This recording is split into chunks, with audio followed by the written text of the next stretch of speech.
In this episode, we speak to Maiysha Moin. We start with an I am meditation to feel a sense of presence in our identity. We then go on to explore her explorations in her Bangla culture and what it means to be a Bangla woman in Australia. We explore the age-old question of who am I and what it means to be Australian as well, and hear about her pursuits in learning the language of her parents. So join us as we explore some incredibly deep and wonderful conversations. Maiysha, welcome to the OKIRU podcast. Thanks for having me. So what we've been doing these days is we've been starting our podcast with a short meditation.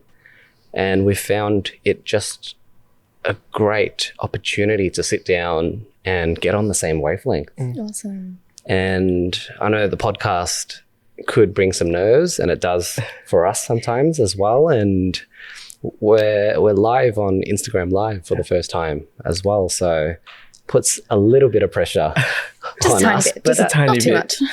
But at the same time, just being comfortable in your own energy, in the cultivated energy of this space, as well as it is a community hub that we're at in Sunshine as well. So inviting you all to find a comfortable seat wherever you are, and inviting you to close down the eyes if that's comfortable for yourself.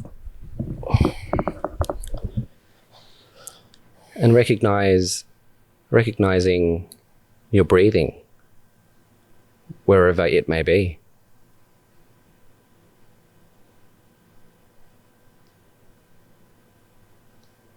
What is your breath telling you about yourself right now?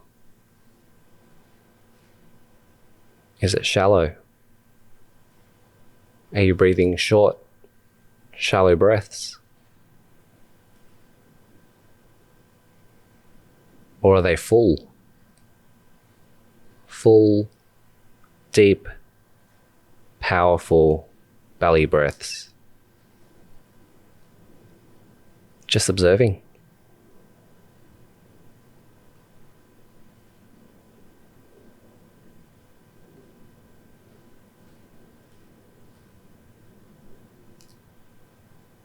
And there are many dimensions to the breath. Feeling the air enter in your nostrils as your body receives an inhale.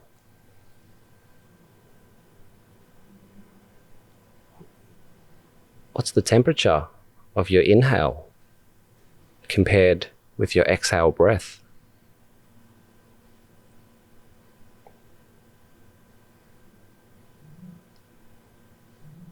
Do you feel a coolness in the air that you inhale through your nose?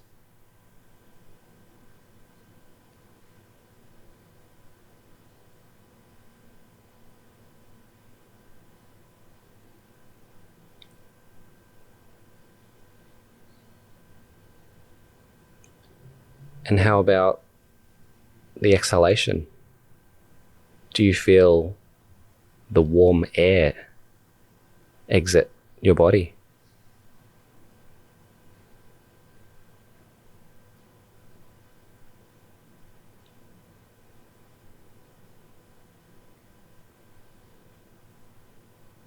Meditation is a fantastic exercise and practice for your mind. It allows you to focus, but at the same time, it helps you ease and regulate your nervous system to find a calmness in your body and in your energy.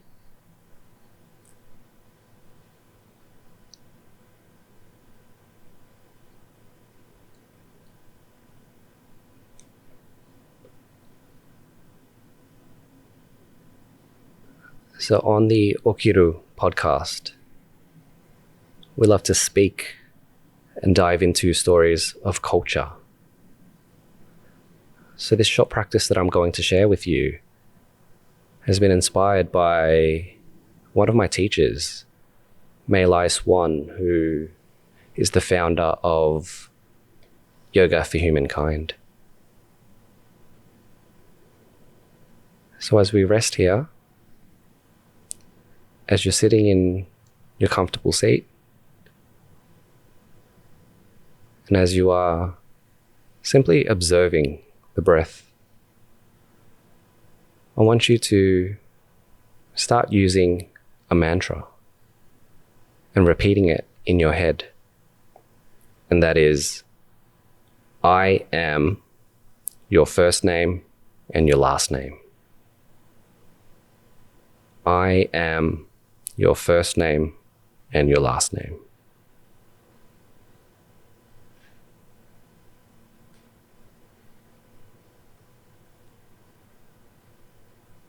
I am first name, last name.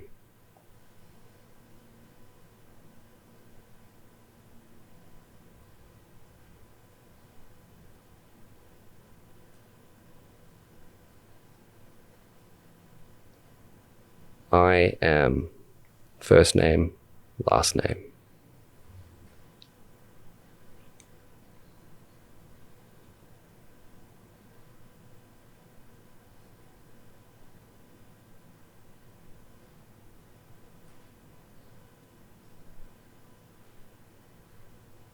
And slowly letting go of that mantra and introducing a new one. I am, and your first name. I am, and your first name.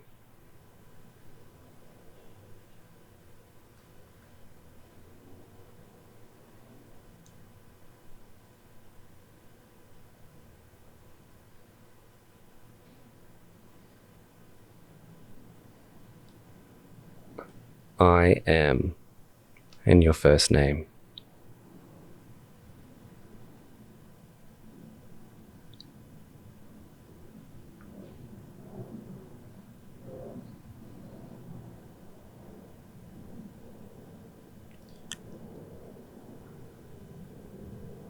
And now again, we let go of that mantra.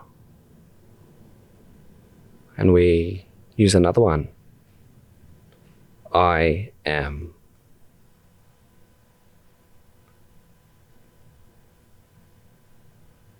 I am.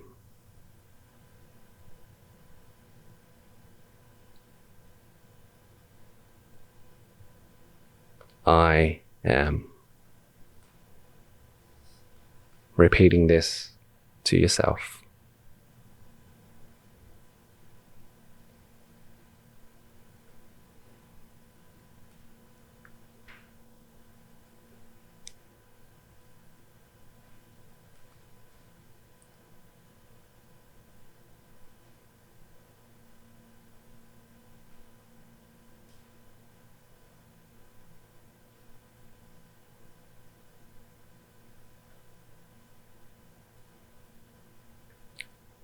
And now, again, letting go of the mantra and returning to your observation of your breath.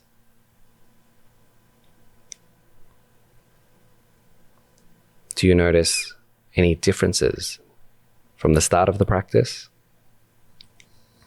until this moment here? This moment right now. Are you breathing easier? Are you breathing deeper and fuller? Wherever you are, just accepting the life force that is entering your body, that is nourishing you.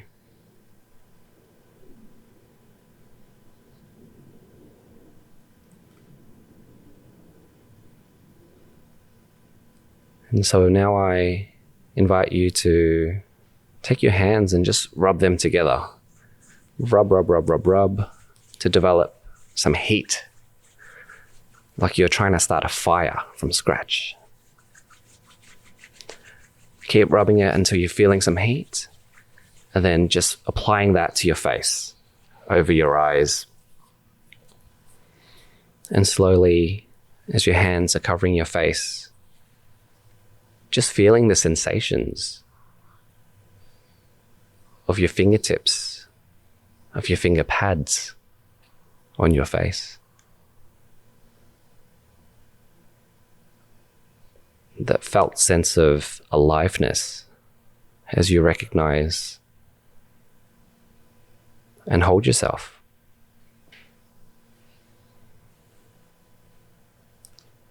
And as we ease out of our meditation, as we return to this space, just finding a moment and maybe looking out around the room at the big wide space that we're in and wherever you are at this point in time. Just observing with no judgment.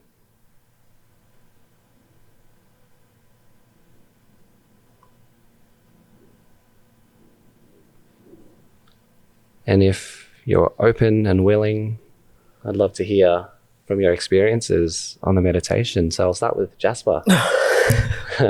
Oh man, it's always me. How'd you go? I'm spacing out for a second, but I felt tired initially. Yeah. But now I feel present. I feel awake. Yeah. I was having all these thoughts, but it's hard for me to explain them now. But that's what I can say is just I felt tired, but now I feel awake and present. Mm-hmm. That we're here in this space, we're going to have this conversation. So A little refreshed. Yeah. And perked up and ready to go. Hey? Yeah, exactly. Like honestly, I fell asleep for a second. Fantastic. So I'll just be honest. Yeah. Maiysha, how was your experience? That's exactly what I needed. I've had probably the busiest week of this year. Yeah. A lot has happened, and just coming to the end of the week, being able to start this podcast with taking a few minutes to breathe, focus on your energy, is exactly what I needed. And I kept telling myself this week that I was going to do a guided meditation. It's going to take 5 minutes out of my week, just 5 minutes. Yeah. But I never got around to it, and I deeply regret it. But at least I'm doing it here now for both of you. Yeah. So feeling very grateful. I'm curious because you were just telling us earlier before that your parents call you Maiysha. And then you introduce yourself always as Maiysha. Yeah. How were you identifying yourself with the I am mantra? It's interesting. I was switching between the two, and I felt like Maiysha and Maiysha, even though they're the same person, they feel like two different sides of me. And I think in some ways it probably speaks to the duality of my identity. Maiysha is the Australian, in quotation marks, part of me, and Maiysha is the Bengali or Bangladeshi side of my identity. And it's interesting because I was switching between the two, and it wasn't like I was, focusing on one, but probably equally between both. Yeah. And I think that really reflects the journey that I've been through the last couple of months, reflecting on my identity, how I feel about these two parts of myself, and choosing the parts that I want to make the most of, and that are me, and that make me both Maiysha and Maiysha. It's so beautiful. And it's kind of funny that as sons and daughters of migrant families, we change and shapeshift ourselves to be more palatable to the world around us as well, don't we? Yeah. And it sounds like when you refer to yourself as Maiysha, it may be a sense of making it more palatable for the world around you as well. For sure. And that's the same with myself, because my parents call me Lim. I didn't know that about you. Yeah. And my name is not technically pronounced Liam. It's Lim. Okay. But after high school, actually, when I went to university, I just wanted to make it easier for people to pronounce my name. Right. And so I said, it's Liam, because Liam comes from the Celtic name of William and Liam with an A, right? Okay. And so that's why when people see my name and I say, hey, it's spelled with an I, and I always make sure so that it includes an E, not an A for Liam, L-I-E-M. And so there's funny moments where I correct someone, they're like, ooh, that throws a spanner in the works. But that's just my name. And I've recently reconnected with the young Vietnamese community, and they said, look, it might be about time that you reclaim your name, right? Reclaim my name. Yeah. How do you feel about that? It makes me nervous because I've formed an identity of Liam for the last, I don't know, since high school is 12 years now. And so that would make me have to give up something that I've built and cultivated over a decade. Do you think you're giving it up though? Or do you feel like you're evolving into a new version of yourself? That's a good way to put it. We're going deep really quickly. Yeah. I feel like I'm the therapist on the podcast now. No, but this is the reason we've just cultivated a space to make it safe so that we can have these conversations, right? And I've never thought of that before. And I was only asked this question like 6 months ago, and I only thought about the concept of reclaiming my name. And I'm still exploring that. To me, it's live, it's in motion, it's always changing. Nothing is static. So maybe there is a point in my life where I feel so comfortable with myself where I go by Lim now. Right? Yeah, that always kind of threw me off because I was introduced to you as Lim, and then I heard you start saying Liam. I'm like, am I saying his name wrong? And me and my partner were having a conversation. Is it Lim or Liam? And we were like, I don't know. I was confused too. And then one of our Vietnamese friends from colleagues, we asked him, he's like, hey, Danny, how do you pronounce this in Vietnamese? L-I-E-M. He's like, Lim. And I'm like, okay, we're right. So yeah, it's good that you cleared that up. So both are, I guess, correct in a way? Yeah. And look, names are just so personable, right? Because people have chosen names. Maybe Liam is just my chosen name. Yeah. And Maiysha, although the same spelling and identical to how it looks, is your chosen name over Maiysha, which is your given name from your family. So look, I met you not too long ago at a CMI shout out training.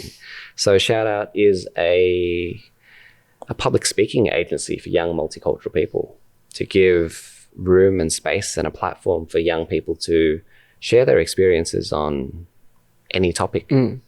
Mainly the experiences of being a young multicultural person, touching on racism, but also what it means to be a young person in this day and age as well. So one thing that I was impressed with you in our training was that you've got stories of being a climate activist during high school as well. So I'd love to hear more about that, how that came to be. How did you become a young activist, and what made you pull that microphone and megaphone, I should say, up and kind of give the world a shake? Oh my goodness. I feel like a celebrity now. Where would you like me to start? Right at the beginning? Yeah, right from at the beginning. Sure. Oh, wow. It was a while ago. I think I became an activist because of failure. So in year 11, we were trying out for captaincy roles for the year after. And I had this big dream that I wanted to be school captain. And I thought I had it in the bag. And I did not have it in the bag. And I was quite disappointed. But I thought, you know what? I'm going to try it for another leadership role. And I'm going to give it my all. And so I went for environment captain at my school. And environment captain used to be that throwaway captaincy role. You know, you did a couple of rubbish pickups or a couple of fundraisers, and that was about it. It was laid back, it was easy.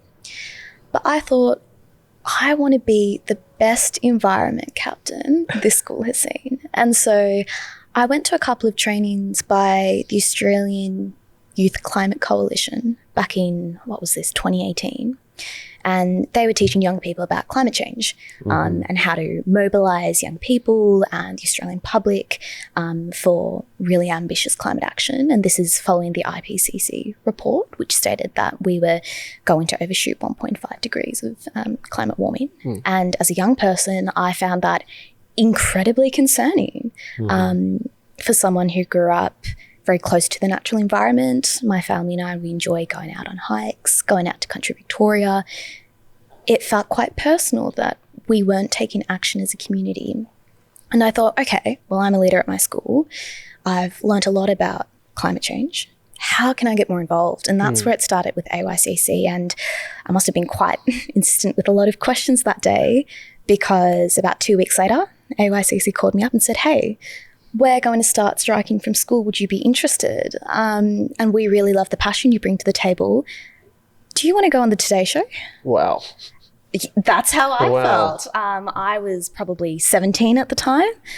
Oh my goodness, I'm going to be on national breakfast TV. I could not believe it. It was out of this world. But I'm someone who loves taking on opportunities. And I said, you know what? I'm nervous. I don't know what to expect, but I'm going to go for it. And I did. I was up on the steps of Parliament House a few days later, talking in front of the media. And within just a few weeks, couple of months, I was leading school strikes in Melbourne. I was leading hundreds of thousands of young people who were striking from school to really bring attention to the policy failures when it comes to climate change. And the government at the time, they weren't taking climate change seriously, and we felt so helpless. Young people couldn't vote. You know, I wasn't 18. Our school wasn't really taking it seriously. It was just go pick up your rubbish, turn off the lights. There wasn't this kind of motivation that we needed from young people to enact change. And I felt so powerful as a young person, being able to say, I have a voice, I care about this issue, and I want politicians to listen to me. And from there, that really snowballed into so many different opportunities to talk about young people and climate change, girls' education, but also bringing in climate justice and concepts of intersectionality when we talk about climate change and climate policy, thinking about countries like Bangladesh, where my parents are from. Bangladesh is expected to be flooded and be underwater in about 50 years. That's my culture, my language, my family, who are pretty much going to be wiped out because we aren't taking this issue seriously. So for me, it was very close to my heart. And I've always grown up in a very political family. My dad's always been passionate about politics, and he's always taught me, if you believe in something and if you want to fight for fairness, then you go out there, go to a rally, stand up, talk to politicians, talk to people in your community and mobilise them to see the change that you want to see in the world. Of course, So that's where my journey started. Fantastic. Wow. It sounds like not from a beginning of failure, but in the right direction to success, when you say. Exactly. Oh, that's a good way to think about it. But pivoting from a lost opportunity to an opportunity that was there, and then just absolutely doing the best that you can for it. Yeah. So tell us about your family. Tell us about your old man, your mum, and so much. the type of environment that they brought you up in. Because if your father instilled this power in you to have a voice and to, I like to say, just shake the tree, right? Yeah. He gave you that power to be able to do so, which is, in all the conversations I've had, it's quite rare to have as well. So tell us about your father, first of all. Sure. So both my parents and my father, they're Bengali Muslims. So they're from Bangladesh, which is a small country with a huge population in South Asia. My dad came to Australia in 2000. So he used to be actually part of the Bangladesh army. He came from a pretty big family. His father had passed away when he was 16. And he was the eldest son and was expected to provide. And so he joined the Bangladesh Army, was there for 9 years, made some really great mates, really great connections, still close to them today. And then he decided, you know what, I'm going to take a pivot. I'm going to go overseas. I'm going to do a PhD. So he came to Australia in 2000. He'd been married to my mum for about 4 years at that point. And he started his PhD here at Monash University. My mum followed. late 2000, pregnant with me. I was in the womb. And she came to Australia not knowing a lot of English. So she'd studied English, but you don't speak English a lot in Bangladesh. Everyone speaks Bengali. They're very proud of their language. Yeah. So coming to Australia was a huge step for her. A whole new country, a whole new culture, and also becoming a brand new mother. Having a baby only a few months after you arrived in a new country was huge for her. And to have two life-changing moments when you're 28 is incredible. So we grew up around Brunswick, and then we moved out west side Melbourne, close to here. So I grew up in Hoppers Crossing. We had a huge Bengali community. We nicknamed Hoppers Crossing Brown Crossing because there are a lot of people of colour, a lot of Bengali people. And those were the best years of my life. But then we moved east side, where I'm now based in Box Hill, which was very, very different. And we really lost that connection with our community and our culture, I think, as well. And how does that make you and your family feel now? Because you've made that crossing over to away from Brown Crossing, but you lose that sense of connection with your community. So for sure. Was there a sense of loss because you ruminated on how that it was the best time of your life, right? But your life is just beginning at the same time. As a child, I don't think I realised what grief was. I was very young, so we moved when I was 10 years old. I had a younger brother at that time, so he was born. We have a 5-year age gap, so he would have been about 5 or 6 at the time. And for me, I didn't really process the fact that I was grieving for this community, for where I'd grown up, my childhood. But now that I look back with hindsight's so powerful, I realised I was grieving, but I didn't know how to put it into words or how to express it. For me, when we moved to east side Melbourne, we lived in Bowen and Kew. It's an incredibly privileged area. I used to count all the luxury cars that would pass by, the BMWs, the Mercedes. I thought it was brilliant. Wow, oh my goodness, people are so rich here. And I think I really internalized it. I was really lucky to get a scholarship to a private school. And my mum always said to me, you have to dress a certain way because you have to act like you deserve that scholarship.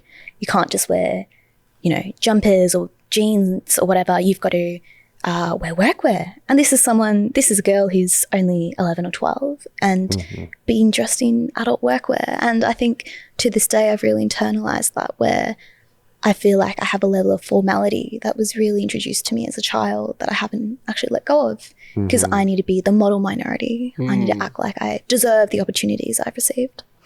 So for me, it was realising that things were very different. Going to my school, hearing my friends talk about their beach houses in Portsea was absolutely unheard of for me.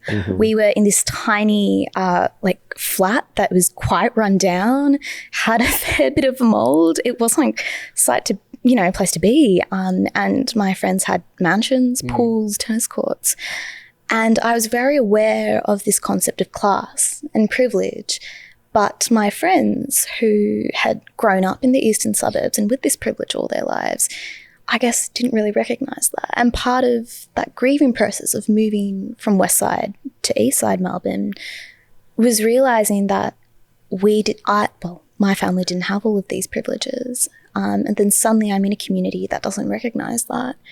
A community that thinks, oh, you've had it good all your life. Why can't you just be like one of us? In reality, there were so many nuances to my identity, not just my culture, but my family's religion, our class, our wealth, our status within the community, our sense of community. These were all things that people didn't really understand in the community that I was growing up in East Side Melbourne, in Bowen.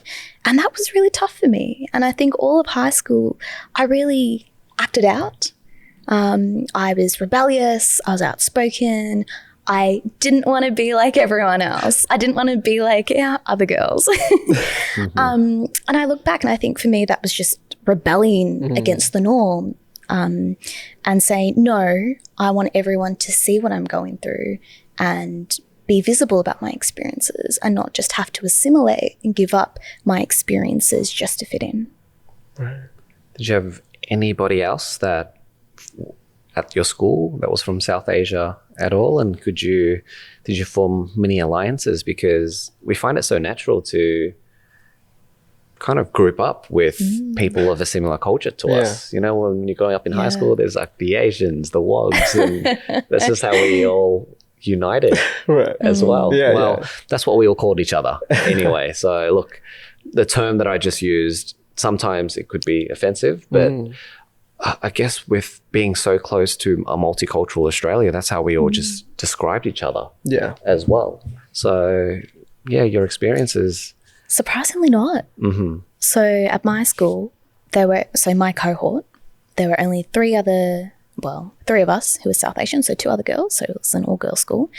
So our cohort had about 44 girls, and then 3 of us were South Asian, and we were not in the same friendship groups. And if anything, we were probably bitching about each other, backstabbing each other. And that was really awful. I look back at it and I just think about how we didn't want to be friends. We were different. And it was interesting because one of the other girls who was South Asian, she used to call me out on the way I used to pronounce things. So for my mum, both my parents, English isn't their first language, and they obviously have their own pronunciations. And when you grow up in a family, you hear a certain pronunciation, and you're like, oh, that's how it's pronounced. And then you go out and you pronounce it and people are like, what did you just say? Oh, could you like repeat that?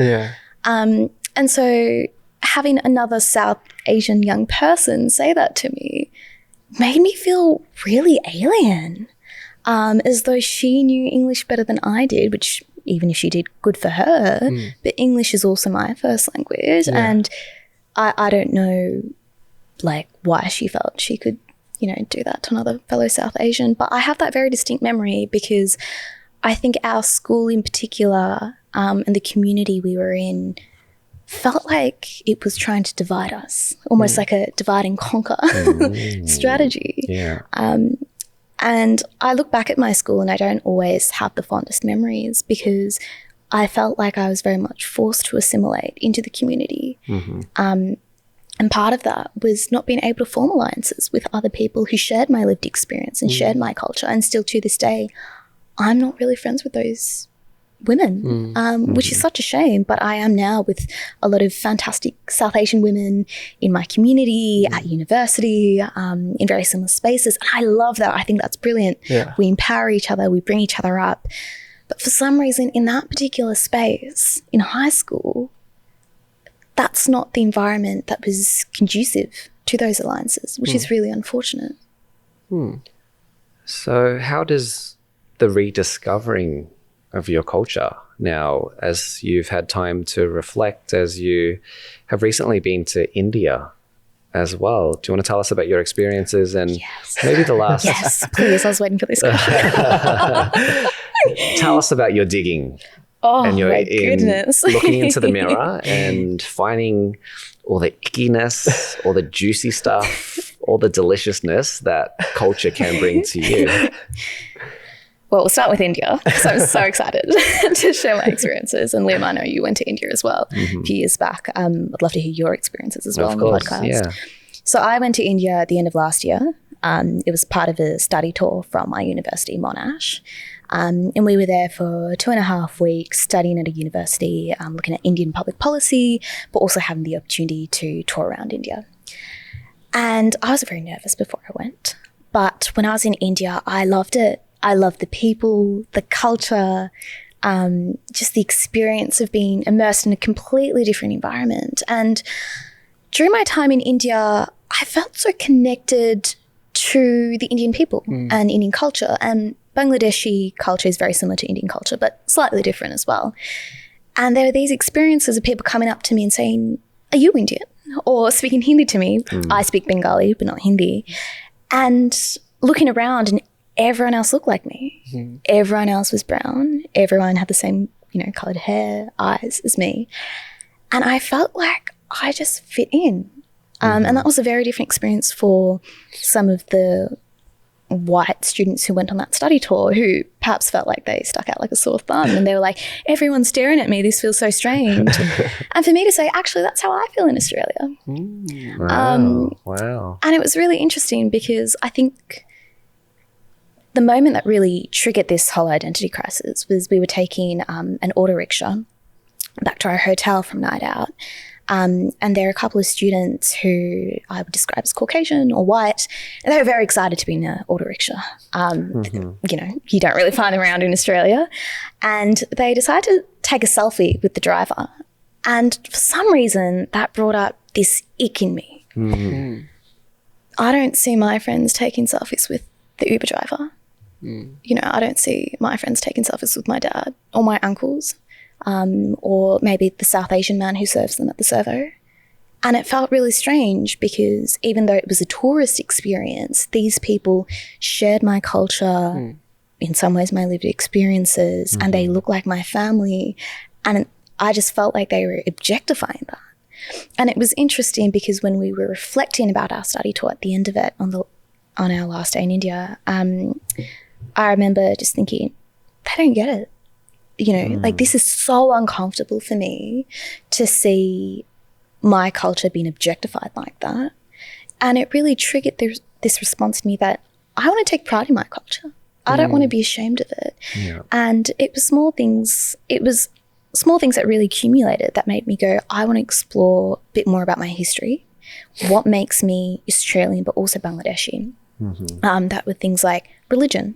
My family's Muslim, but in India, it's a Hindu-dominated country. Yeah. And the history of South Asia is really interesting because it was divided based on Hindu communities and Muslim communities. And it really made me reflect, well, how much does Islam resonate with me? And then when it came to language, how much does Bangla or Bengali resonate with me? And coming back to Australia, I really wanted to explore that. I wanted to explore my identity as a young person growing up in Australia, part of the Bengali diaspora, and what that meant, because every other Bengali young person is very different. I break some boundaries. I wouldn't say I'm a good Muslim. I wouldn't say I'm a great Bengali either, but I'm trying to connect with parts that resonate with me. But for some people, that might look really, really different. And I think part of me searches for validation that this is what it means to be Australian Bengali. But I've realized through my journey that there is no right version of me or what I should be, but there are different versions of what it means to be Australian Bengali. And it's been really interesting, I guess, reflecting on that journey and going on this journey to explore what it's like for other people, but also to put my experiences out there and share that with my friends, especially who are white or Caucasian and don't quite understand my lived experience of why I can't stay out all that late, why I can't, you know, easily stay over at a friend's place, why things like alcohol and relationships are really uncomfortable for me because they were really uncomfortable conversation topics with my parents, if not taboo. And so writing and my publication Milk Tea, so I've started a Substack recently, I've been trying to write a bit more about my experience and put it into a creative form that people can easily access, so poetry. And I think that's been a really great avenue for me to reflect, but also engage with a creative pursuit that I've always really enjoyed as a child. Yeah. Fantastic. And what stuck out to me is the story of your Caucasian friends or non-South Asian friends sticking out like a sore thumb. But you mentioning that's how I felt when I'm in Australia. You feel that you stick out like a sore thumb. And I'm just reflecting as well because, Jasper, you went to a school that was quite dominated by... I would call it a non-multicultural population. Yeah. Right? How was your experience growing up in a high school like that? I think I was oblivious to like being Filipino or Asian. Like I just felt like a part of it. I think I was similar. There was only like 3 or 4, less than 10 Asians in our cohort as well, or different cultures. Yeah, I didn't feel any different. I think we were able to get along. I had a different experience to you.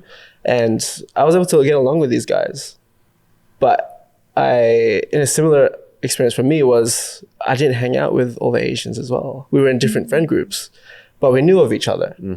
Like, but we never hang out. Is there a reason why? I don't know. Okay. I guess it was just different structure. Groups. Yeah, you know, type of thing. Yeah. I remember just high school, we'd just be playing down ball and just hanging out.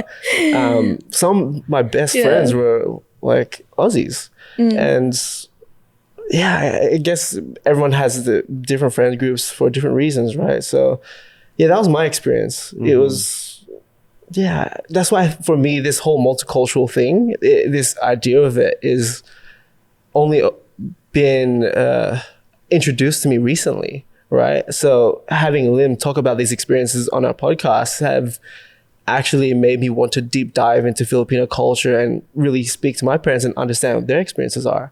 Because I didn't care about all that stuff when I was younger. For me, it was all about video games, playing basketball, and I didn't know all about that stuff. But like I always say in these podcasts, like I wish I was introduced to these ideas earlier, right? Because one thing I found researching Filipino culture, not many of us know or understand what it is. We've lost that native culture in the Philippines. Like I asked my mom the other day, "Hey mom, what do you know any like Filipino culture? Like what's the native culture in the Philippines?" And she's like, "Oh, I just know this one community in the Philippines." And like, but what do they do? Like what are some of the practices, the traditions that they have? And she's like, "Oh, I don't know." And I was like, that's very interesting to me. And like having that podcast with Tyson last week made me realize how important, how sacred the native culture is, and how there's so many practices that we can use in our life.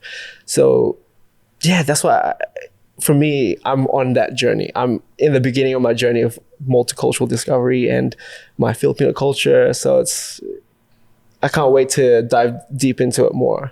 So that's my experiences really. Like for me in these conversations, I kind of just sit and listen. And like I tell Lim every time, so when we're sitting in these podcasts, sometimes I forget I'm a co-host and I'm just a viewer, right? And that's how I feel because I have no knowledge of these podcasts, right? Or these conversations. And like I said with Tyson last week, sometimes I feel ashamed of not knowing enough of my culture. Right? I relate to that so much.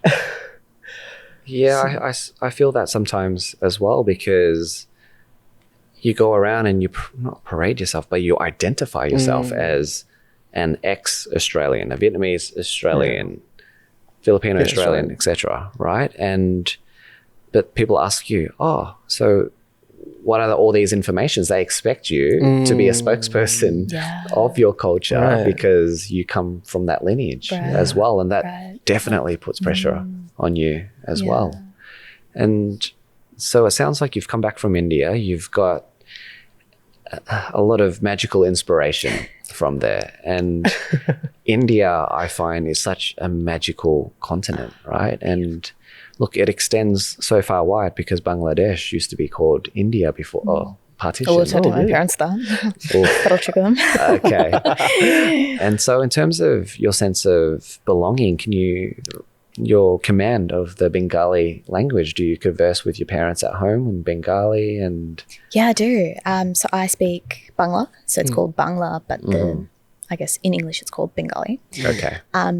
So I speak Bangla at home with my parents. I don't read and write Bangla, which is quite unfortunate, but I've actually just recently gotten a Bengali tutor. Great. It's really cool. I'm super excited. I feel like I'm back in high school, learning a new language. Wow, that's beautiful. Yeah, so I'm learning how to read and write Bangla. So I went to Bangladesh in February this year, and I remember kind of, looking at science and everything's pretty much in Bengali because you don't get a lot of tourists in Bangladesh. And it was really interesting for me to go around and being able to recognize characters, but not able to read because it would take me half an hour to just read one sentence and we are not waiting that long for me to read one sentence. And I realized this is such a beautiful language. And Bengali is really interesting because Bangladeshis fought for the language. Bengali is spoken in Bangladesh, but also in Kolkata in India. So it used to be an area called Bengal, and there was West Bengal and East Bengal, and that was split during partition when the Indian subcontinent was split into India and Pakistan, which had two wings, and Bangladesh was part of Pakistan at the time. So a bit of historical background. Beautiful. So Pakistan tried to have one national language and they wanted Urdu as their national language. And so they wanted to essentially erase Bengali and Bangla. and they were trying to force either Bangla to be written in the Arabic script or for Bengali to speak only Urdu. And oh my goodness, Bengalis were not happy. Imagine trying to erase someone's language, which is part of their culture and identity. And so on the 21st of February, there was a shooting at Dhaka University where students were essentially protesting and for the language, and they were saying, no, we want Bangla to be a national language alongside Urdu in Pakistan. And 21st of February is now known as International Language Day, and it's the day where we celebrate native languages, essentially. And I think that was really special because when I went to Bangladesh, that fell on the 21st of February. And it was a really interesting day because I had these feelings of both pride but also grief that I couldn't read and write the language. I could speak it but also not very well. I feel so uncomfortable speaking Bengali because I only speak it with my parents, and being in Bangladesh and speaking broken Bengali was really, really awkward. But it triggered this sense of, I want to take pride in this language. People have fought over this language. People have died over it. We've shed blood over this language. It is so special, and I don't want to let go of it. I want to take pride in this and, make the fight worth it. I might be in a whole different country in Australia where not many people obviously speak Bengali or Bangla, but I want to carry the torch and I want to take pride in the language. And so that's what really catalyzed this motivation to get a Bengali tutor and to learn the language myself. And where did you find this tutor? And Online. how's your experience been so far? Yeah, beautiful. Yeah, it's brilliant. The internet. My goodness.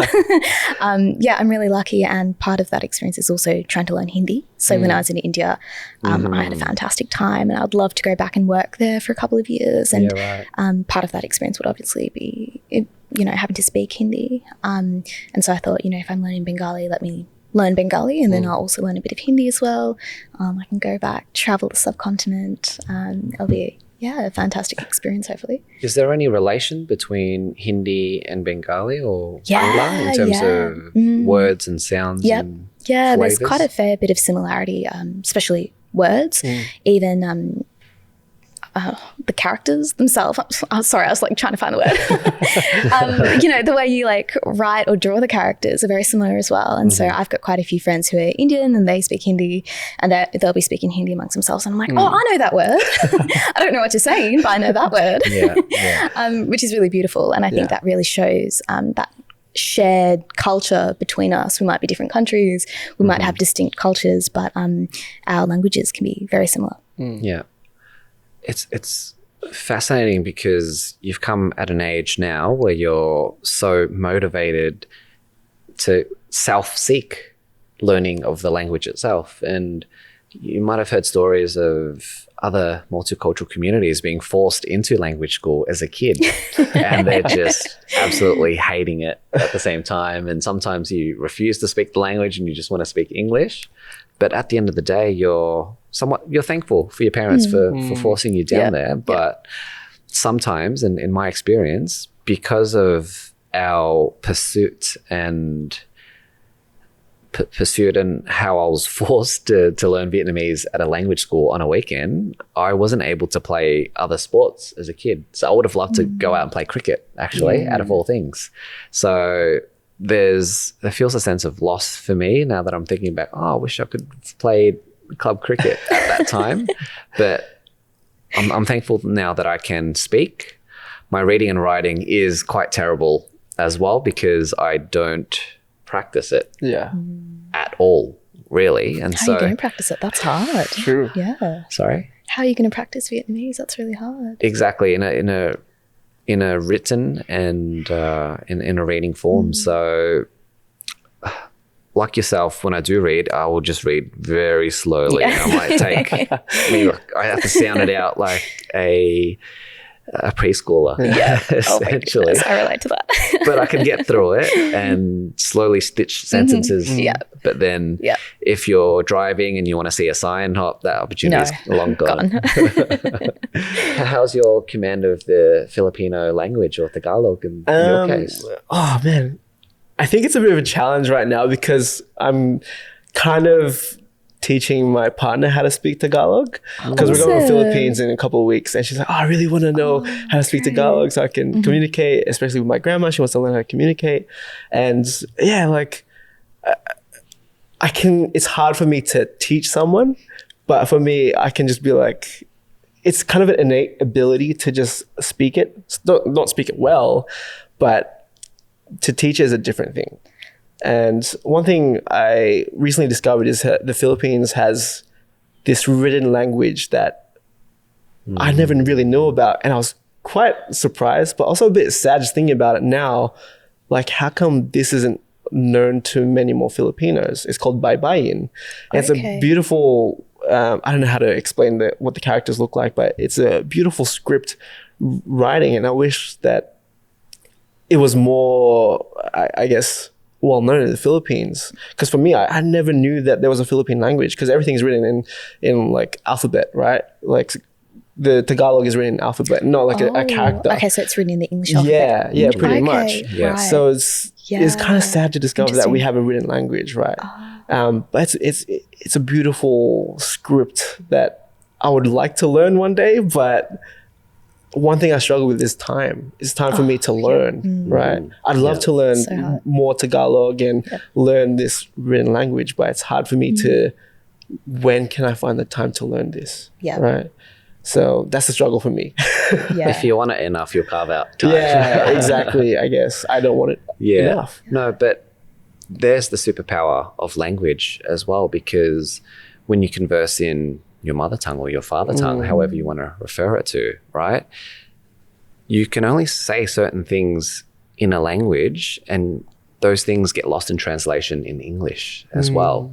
So one example is in Vietnamese, when you see something that just irritates you, it's called ngơ mak, and that translates directly to, you've got itchy eyes. Oh, cool. Like, that's so irritating. It's ngơ mak. It's itching my eyes. So it's like, it's itching my eyes. I just want to. Oh, that's great. Is there anything that you've learned that maybe is so beautiful in the mother tongue or father tongue, but you go and translate it into English that is like, oh, no, it doesn't really work? Yeah, so many, but nothing coming to the top of my head, but it's more kind of the way you pronounce certain words. So in Bangla, the way we say blood is rokto. And I guess as a child, I used to think rocks and like minerals and things like that. And it was really beautiful, I guess, studying anatomy in high school, just learning about, you know, what's in your blood, you know, the different blood cells, the minerals that are flowing through your blood. And there's a certain like character to words and a personality they take on and a life of their own, which is so stunning. And I don't think you can really convey that in English. I'm a bit of a literature nerd as well, and I love the English language. I love literature, but another language like Bangla, and so many different forms of Bangla, like different dialects, formal, informal Bangla. There's just so much beauty to it that needs to be unlocked. It needs time and patience. But for me, it's more the personality of the words and the life they bring on. I know. I saw you thinking. Did you I'm trying to think. any Tagalog? I was thinking of Tagalog ones. Like there's this word in Tagalog. Do you remember it, Jez? It's the feeling of what love is when you're in love, like the butterflies in your stomach. Oh, fuck. Oh, that sounds beautiful. Search it, there's some other words as well. But I'm kind of also mixing up my words now with Malay, because my partner's Malay. Okay. So whenever we eat, I say kain and she says makan. So we kind of mix our two languages together. It's beautiful. And there's ways we explain certain feelings. So if you know when you eat something that's too rich, too much, we call it, she calls it jala. So whatever that makes, for me, I understand it. Like, oh, if like chocolate's too rich or like ice cream, we just, oh, it's too jala, I don't like it. So I'm kind of mixing up our cultures now. So it's pretty cool. It's like pretty fun. Yeah. Matching them all together. Yeah. I'm trying to think of that word, but shit, it escapes me. Do you mix different languages together when you speak? So with family or your partner, like a bit of English, with my family, we speak a bit of, it's like broken English, Okay. Tagalog English, Taglish. Nice. Not with Malay. I'd love to learn it as well. I'd love to put as much effort as my partner's putting in with Tagalog. But she's been teaching me some Malay words, right? So it's pretty cool. There, when we visited her family last year, she was teaching me this just a line to say to her grandma, because her grandma speaks Hokkien, and she's like, "Oh, when you see Mama, just say this, say Lu Hobo," and the face. Her mom was like, "Oh my god, like, oh, you said that." It felt so good to be able to speak to her, and then she was just like giving me a thumbs up. That's and beautiful. It was beautiful. Like language, just learning it. I was like, wow, I can at least say that to Mama and her family, and they recognize, oh, he's like making effort and trying to, learn our culture, which is a beautiful thing. That's really interesting because my younger brother, so he's 5 years younger than me, he can't speak any Bangla. And I had this conversation with my parents the other day. I said to them, maybe this was a bit brutal, don't you feel a little bit ashamed that your son can't speak Bangla? I was quite brutally honest. And it was interesting because they said, no, not really, because we identify more with our Muslim identity than we do with our Bengali identity. And that was really interesting for me because I'm probably the opposite. I probably identify more as Bengali than I do Muslim, even though they're both part of being Bangladeshi. And I take so much pride in learning the language and being able to speak it and communicate with my grandparents and my cousins overseas, whereas my parents don't, I guess, feel that, amongst themselves, but also towards my brother, and they're not really interested in teaching him Bangla, or they're not really putting any pressure on him. I find that quite sad, but for them, like, it's fine. And I know that if I were to have kids, I would want to teach them Bangla. That's really important to me. I would love my partner to also speak a bit of Bengali with my parents, engage with my culture. But it's really interesting how, being Bangladeshi, there are two parts of your identity, almost three parts of your identity. And my parents resonate with one particular part compared to another. So what's the three? So Bengali, which is more about the language, the culture. Muslim, which is the religion of Islam. And being Bangladeshi, which is a combination of the two, but also the national identity, the history of Bangladesh, how it came to be. So there are three quite distinct parts of being Bangladeshi. And I'm just trying to separate those and figure out which one I resonate most with, or which combination of them reflects Fascinating. me. So is Islam the official religion of the government as well? Yes. So the way South Asia was split up was, obviously, India was seen as the Hindu majority country. Pakistan, and what Bangladesh was part of Pakistan at the time, was seen as the Muslim majority country. So Bangladesh is a Muslim majority country. So they have observed Ramadan, Eid, and it's quite conservative as well. A lot of those Islamic values are also becoming cultural values. So we're actually seeing this crossover between culture and religion, which some people really like, and they think it's more representative of what it means to be Bangladeshi. But for someone like me who's grown up post 9/11 and who's grown up in Australia, which has been quite racist, but also has been quite Islamophobic, I probably have drifted away from that Muslim identity. And I find that, I guess, coming together of the two quite concerning for me. But, everyone has their own points of views on that. No, it's fascinating. And because I'm hearing this discussion from other people as well, it's the cultural identity, but also the religion. But there's also an Islamic culture that gets mixed in as well. And so how do you not define the difference, but there is a separation in a certain way of the religion, but also the culture as well. And it's fascinating to observe that your parents identify more with the religion side, and with your experiences being in Australia, and because of the cultural narratives that were, I guess, fed to you intentionally, unintentionally, that you picked up as a young person, and that I guess you wanted to be accepted, and took a step back away from an identity that your parents really hold very dear to them.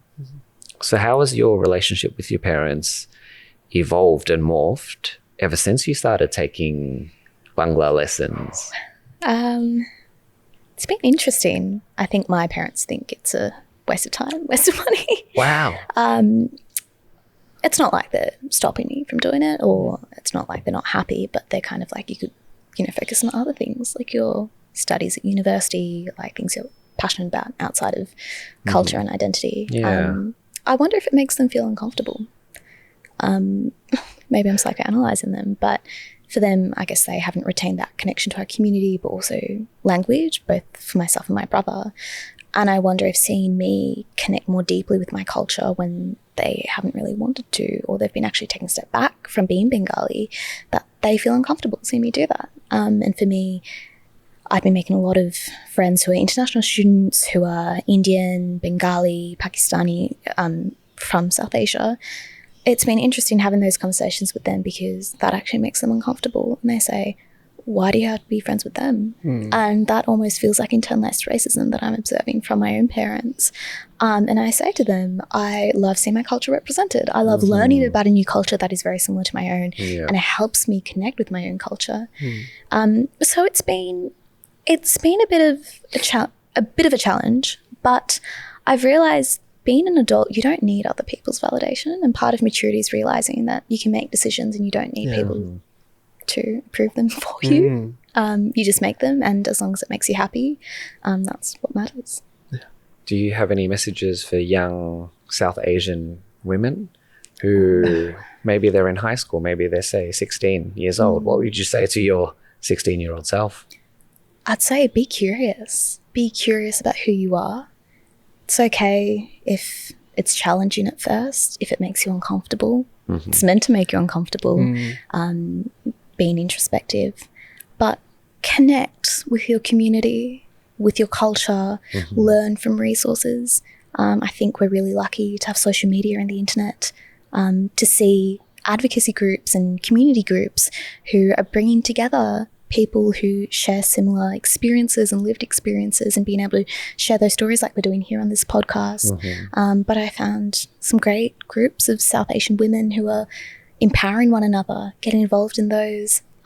Chat to your friends. They don't have to share your lived experiences or your culture, but be honest with yourself. It can be uncomfortable. I know for me it's been uncomfortable embracing my culture. I've had some interesting feedback from friends who've said, were you born here? And I don't know why that makes me uncomfortable, but I was born in Australia, but now that I'm embracing my culture, suddenly that comes under scrutiny. So you might encounter those challenges as you're engaging with your identity, but that's part of the journey, and it makes you stronger and more sure of who you are and who you want to be as well. If I heard that, I'd ask them, why does it matter if you were born here or not? I think so too. I think so too. I had a friend, we were at the footy, and he said to me, oh, so yeah, when did you come to Australia? And I looked at him, I was like, mate, I was born here, just like you. Like, why does it matter? I was like, oh, yeah, it doesn't. But it was really interesting because for me, it made me think, does it seem like I'm not from here? Have I not assimilated enough? Am I not Australian enough? And it just triggered all these weird questions about my identity. And I just felt like the other. I didn't feel like I really belonged in that friendship group, or I felt like I really belonged in Australia. And it was just so strange. And even though it probably wasn't a question that was meant to hold so much meaning to it, it made me quite uncomfortable. So what does being Australian mean to you then? Oh, tough questions.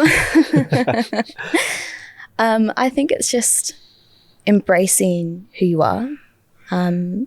Everyone who's come to Australia comes from a very different culture or identity, except for our Indigenous people. And I think it's realising that we're all newcomers. None of us necessarily belong here. We create a sense of belonging. And the beauty of being Australian is that it's multifaceted, that we have a patchwork of different cultures, religions, ideas. And I think that's really special. And to be Australian doesn't mean to assimilate necessarily, or to love the footy, or to have a beer with your mates at the pub. Maybe that's part of it for some people, but it's really just embracing the fact that you live in this country, and this country brings you a sense of purpose, and you find joy in it, and you're able to share that with your community. So I don't like to tie it down to one particular thing that's stereotypically Australian, but to bring it back to yourself. And your identity, and realizing that we're all different, we all come from somewhere, and that makes us Australian. So beautiful, isn't So it? beautiful. And it really reminds me of the song We Are Australian, right? yeah. We are one, but we are many. And from all the lands on earth we come. Yeah. Yeah. And that's the sense of being Australian, because we're able to unite in our differences and be able to celebrate that as well. So where to from here? Where does this looking in the mirror, looking under the covers, in the icky bits, Let me have a look. in the sticky bits as well, with the journey that you've taken to not just understand your culture, but to learn more and to embrace and to connect with those who have come from the origin country, from Bangladesh, from South Asia? How is this affecting the work that you do and the direction that you're taking as you progress through life? That's a really good question. Thank you. I'm still on that journey. I'm really figuring out where I want to go. And this is really interesting because at this point in my life, I've really moved on from the climate activism, and I'm moving into a space where I'm trying to advocate for multiculturalism and diversity. And I'm doing that through CMY, the Shout Out program, but I'd love to get more involved in CMY, in more multicultural opportunities. But I'm also looking towards my degree and where I'm working at the moment in the legal sector. And it's not a very diverse sector, unfortunately. And I'm trying to really encourage that kind of diversity by bringing together people who come from diverse cultural backgrounds, and to create a network that supports one another and empowers one another. And for me, that has manifested in the opportunity as the BIPOC, Black, Indigenous, People of Colour Officer. I like to also refer to it as the Cultural Diversity Officer at our law school. And I've really enjoyed that, but it's been challenging. And I think going forwards, I want to be uncomfortable. I want to step outside of my comfort zone. And I think even today on this podcast, I'm feeling pretty uncomfortable talking about this because I talk about these things with friends who I feel really comfortable opening up to, friends who've shared that lived experience. And I know you two share this experience too, but it's definitely different recording it and being on an Instagram live and talking about it when I don't have fully formed articulate thoughts about it. And I'm really enjoying this journey of reflection and introspection. But the final goal is I want to get more involved in advocacy. I want to put my creative pursuits out there. That's what Milk Tea, my Substack, is about. And I want to be more consistent in that practice. And we've talked about time today, and it is so difficult carving out time for these things. When you're studying full time, you're working, you're trying to balance a social life. It's incredibly difficult. But as I go forward, being uncomfortable, managing my priorities, and carving out the time for these things is, my focus at the moment. So, look, very excited to hear and thankful for you sharing your story, and however uncomfortable that may be as well. Thank you. We're always grateful for having these discussions. Yeah. But for us, it's still an ongoing journey and an evolution as well. And we learn so much from our guests, and we take your messaging and we reflect and we internalize and we create a new magic. I just like to say that we're sharing magic on this podcast, right? And I think that's a beautiful spot to leave it as 100%. well. And if you think the questions are tough, then we've got a few more for you Just as three. well. Just three questions. Just three. Just the tough questions too. All right, go for it. First question, what are you grateful for? I'm grateful for my family and my friends. Are these short answer questions, by Up the to way? you. Oh my Take as long goodness, as I feel like I'm doing a VC exam. I'm really grateful for my friends and my family. I went through a really hard time last year. and being able to lean on my friends and family and have them bring happiness and joy and perspective into my life is so valuable. And I think about it now and I'm so lucky, and I want to celebrate my friends. I want to celebrate my family each and every day and what they bring to my life, because I wouldn't be the person I am today if it weren't for them. 100%. Me too.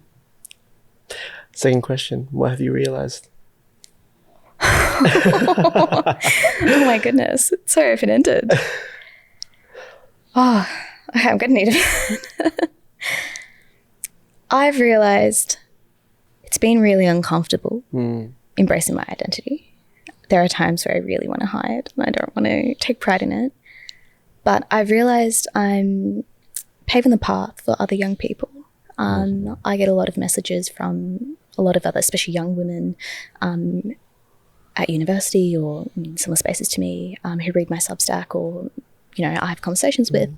They say, that is brilliant. Like, that's exactly what I'm experiencing. And it's so great to hear or to read something that really reflects my experiences. Yeah. And I've realized that there are times where I want to give up and I just want to say, oh, whatever, it doesn't matter. But I'm actually helping other young people on their journey as well. Yeah, definitely. Final question. What is the question you ask yourself? Who am I?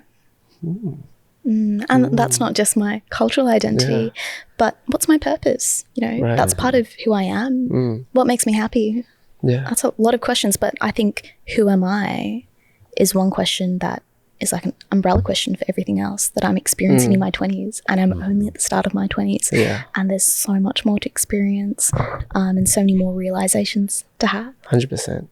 I think it was beautiful that Lim added the I am mantra in the meditation today as well. Yeah. I think reflecting as well, just when you say your first name, I kind of got confused because I have two names. I go by Lawrence or Jasper. Okay. But I mainly go by my middle name, Jasper. So I was like, which one do I choose? Do I choose Jasper or Lawrence? So I was like, I'm Lawrence Jasper. So it was a beautiful moment, because sometimes when people ask you, who are you? What do you do? Right? Like, you attach yourself to a title or your role, your job. But at the end of the day, you are your name, right? Like, you are you. So I think it was beautiful that you said that. And it was a good way for me to come back in my thoughts and be like, oh, I'm Lawrence Jasper Minot, right? Like, so it was beautiful. Thank you for that. So I'll just add in, when I did that practice for the first time as well, it was, I'm Liam Nguyen. That's what I said, right? But that's the very anglicized / easy to pronounce version of it. So I started saying that, and I was like, this ain't right. Liam Nguyen, that's not right. That's not what my parents call me. That's not what I was given and was connected to my culture, right? So how you would say my full name in Vietnamese and in language is Nguyen, yeah, Liam. So I'll say that again, Nguyen, yeah, Liam. So you start with your surname, your family name first, and then your middle name, and then your first name is last. And my theory on that is that because we are such a tight household unit, so Asian families are very family orientated as well. So it's your true. Identity is you start with a family first. Yeah. And so in South Asia, in Asia, you'll have, I guess, vertical households where you have so many different generations in the one household, right? Yeah, that's true. And we come here, our families come here, and as first generation Australians or Vietnamese Australians, that's why we call it a third culture, right? Because we're not Vietnamese enough to be fully Vietnamese. We're not Australian enough, whatever that means, to be Australian, right? So you're this beautiful, magical mix, and whatever that means to you. And so these are the conversations we've been having, and it's just so enlightening and so refreshing to chat about this, because I think I came in here, I was telling the boys, oh, I'm dead. My social batteries are 0. But after this, I'm perked up a bit. I've got a bit more energy. That's good. As well. So it's a great way to end it. So thank you, Maiysha, for coming on the podcast. Maiysha or Maiysha? Now I've made everyone uncomfortable. Sorry. Thank you for having this conversation with us and spending your time on this weekend to share your story and your experiences. So if you found value in this podcast, make sure to like, subscribe, and follow our journey. Where can people find you and how can they follow your journey? You can find me on LinkedIn, Maiysha Moin, or you can follow my Substack, Milk Tea Writings, and you can follow me in my journey as I explore my dual identity. Awesome. That's so beautiful. Well, thank you for watching. Always stay safe, always take care, and always get up. Peace.